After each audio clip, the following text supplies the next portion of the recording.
I'll suck up some of this stuff. Oh, good. There's a good orange clump right there. And a turkey baster really comes in handy here. I'm noticing some brown and orange algae. Let me bring you in close here. You see right there?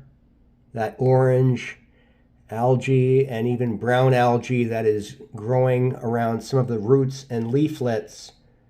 There's some more of that orange stuff right there. Apparently, this is a pretty normal phenomenon that takes place as a planted bowl or aquarium. There's a lot more on that rock there, is getting cycled or acclimated to all of its pH and just chemistry in general. Brown or green algae is actually a healthy indicator that your bowl or tank is on its way to symbiosis. Stirring up this algae, this brown-green algae, which is actually what's known as a diatom in the aquarium world. But here, I'll suck up some of this stuff. Oh, good. There's a good orange clump right there. And mainly what I'm doing is keeping it off those leaflets. It's really important to keep it off the leaflets. And then I'll take that out, and I'll make sure to blast those leaflets with my turkey baster. You see how some of those, the algae just came off some of those leaflets there?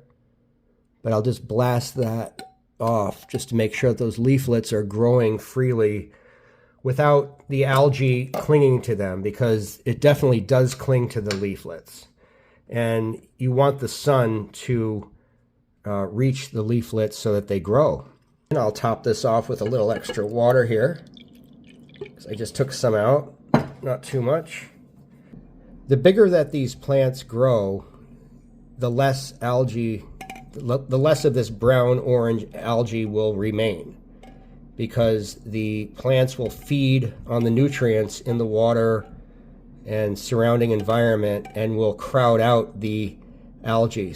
Stay tuned for more updates on this exciting planted ecosystem bowl project, and thanks for tuning in.